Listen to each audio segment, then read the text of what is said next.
Sarah Spain, Israel Gutierrez, Pablo Torre. Life's mysteries. Like, how can books just randomly organize themselves by color? Or how can a man who does such a great job growing plants not grow a mustache? Or the first word, how did the Green Bay Packers drafted in 2020, year 16 of Aaron Rodgers? Let's take a look.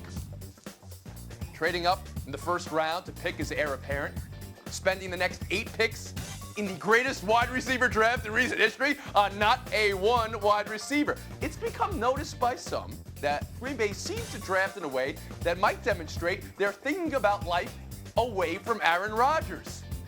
Pablo Torre, you know I love you. I'll go to you first. Around the horn on whether Rodgers should feel like the Packers are trying to take the ball out of his hands.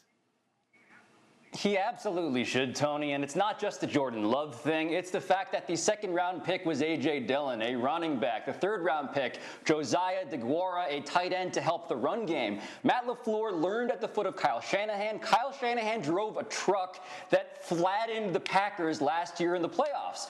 What they want in Green Bay is something more like the truck that hit them, which means Aaron Rodgers, if you want to throw the ball more this season, you have something else coming. Israel Gutierrez?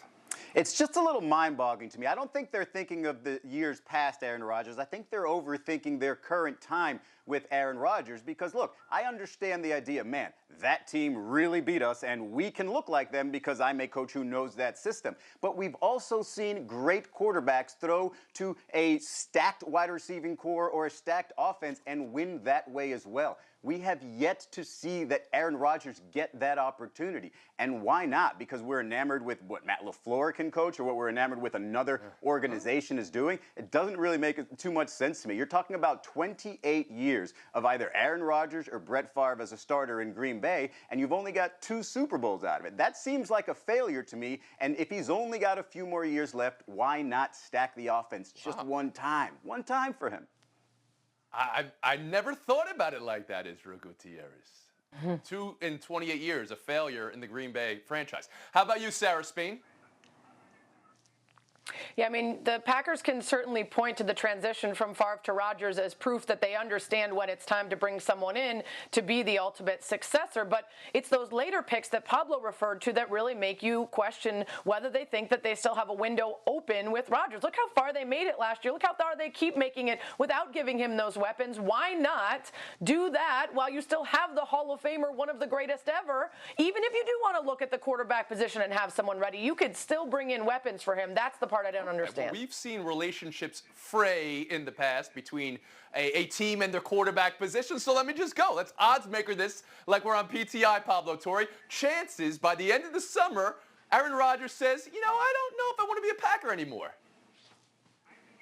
I think it's a 10% chance at least, and that is simply because 90% of the questions, Tony, will be about this very topic. And we know Aaron Rodgers hates the idea of having to answer to the media every week about a controversy. 10% says Pablo. How about you, Israel? I go 33%. I think it's a pretty good shot that he gets frustrated and says, you know what, time is short, my career is short, I want to finish it somewhere, a la Tom Brady, where the weapons are quality around me.